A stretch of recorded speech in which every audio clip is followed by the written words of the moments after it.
Chapter 5. Increasing Life. You must get rid of the last vestige of the old idea that there is a Deity whose will it is that you should be poor, or whose purposes may be served by keeping you in poverty. The intelligent substance which is all, and in all, and which lives in all, and lives in you, is a consciously living substance.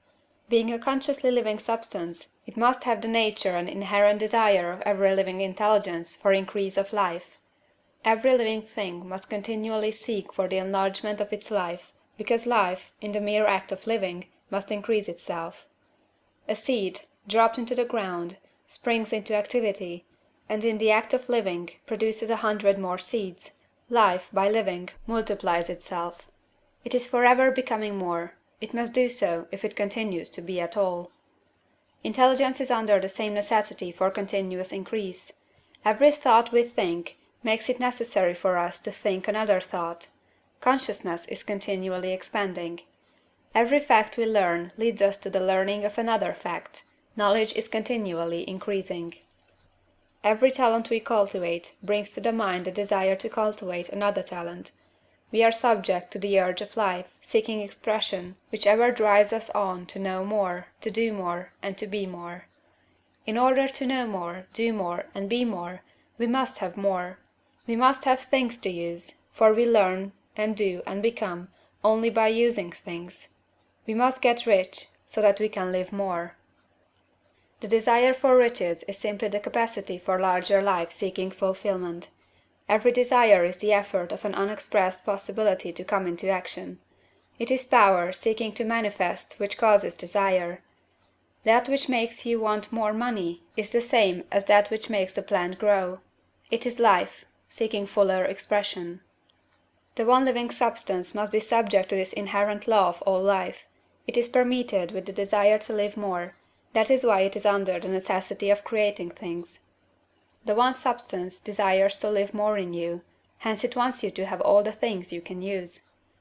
It is the desire of God that you should get rich. He wants you to get rich, because he can express himself better through you if you have plenty of things to use in giving him expression. He can live more in you if you have unlimited command of the means of life. The universe desires you to have everything you want to have. Nature is friendly to your plans. Everything is naturally for you. Make up your mind that this is true. It is essential, however, that your purpose should harmonize with the purpose that is in all. You must want real life, not mere pleasure of sensual gratification. Life is the performance of function, and the individual really lives only when he performs every function, physical, mental, and spiritual, of which he is capable, without excess in any.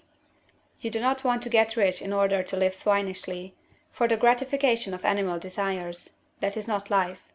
But the performance of every physical function is a part of life, and no one lives completely who denies the impulses of the body a normal and healthful expression.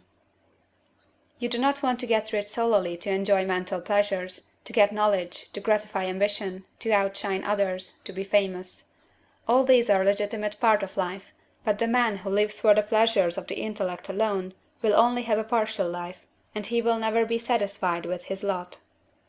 You do not want to get rich solely for the good of others, to lose yourself for the salvation of mankind, to experience the joys of philanthropy and sacrifice.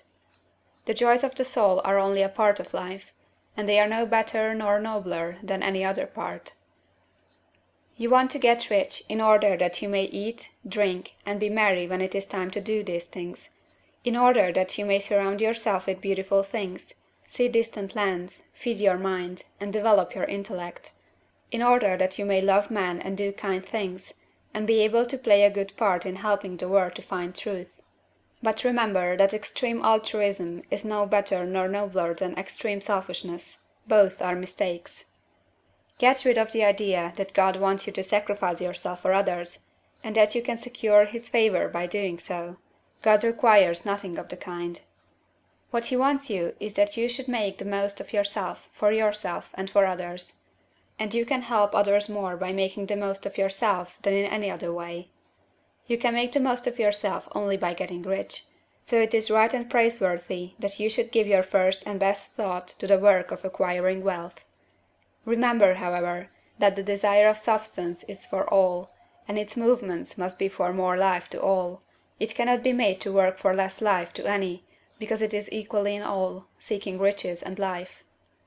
Intelligent substance will make things for you, but it will not take things away from some one else and give them to you. You must get rid of the thought of competition. You are to create, not to compete for what is already created. You do not have to take anything from anyone.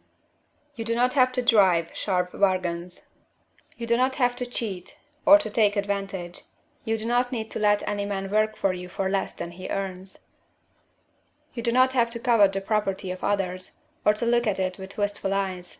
No man has anything of which you cannot have the like, and that without taking what he has away from him. You are to become a creator, not a competitor. You are going to get what you want, but in such a way that when you get it every other man will have more than he has now. I am aware that there are men who get a vast amount of money by proceeding in direct opposition to the statements in the paragraph above, and may add a word of explanation here. Men of the plutocratic type, who become very rich, do so sometimes purely by their extraordinary ability on the plane of competition, and sometimes they unconsciously relate themselves to substance in its great purposes and movements for the general racial upbuilding through industrial evolution. Rockefeller, Carnegie, Morgan, and others have been the unconscious agents of the supreme in the necessary work of systematizing and organizing productive industry, and in the end their work will contribute immensely toward increased life for all. Their day is nearly over. They have organized production, and will soon be succeeded by the agents of the multitude who will organize the machinery of distribution. The multimillionaires are like the monster reptiles of the prehistoric eras. They play a necessary part in the evolutionary process, but the same power which produced them will dispose of them. And it is well to bear in mind that they have never been really rich. A record of the private lives of most of this class will show that they have really been the most abject and wretched of the poor. Riches secured on the competitive plane are never satisfactory and permanent. They are yours today and another's tomorrow. Remember, if you are to become rich in a scientific and certain way, you must rise entirely out of the competitive thought. You must never think for a moment that the supply is limited. Just as soon as you begin to think that all the money is being cornered and controlled by bankers and others, and that you must exert yourself to get laws passed to stop this process and so on, in that moment you drop into the competitive mind, and your power to cause creation is gone for the time being, and what is worse, you will probably arrest the creative movements you have already instituted. Know that there are countless millions of dollars worth of gold in the mountains of the earth, not yet brought to light, and know that if there were not, more would be created from thinking substance to supply your needs. Know that the money you need will come, even if it is necessary for 1,000 men to be led to the discovery of new gold mines tomorrow. Never look at the visible supply, look always at the limitless riches in formless substance, and know that they are coming to you as fast as you can receive and use them. Nobody, by cornering the visible supply, can prevent you from getting what is yours. So never allow yourself to think for an instant that all the best building spots will be taken before you get ready to build your house, unless you hurry.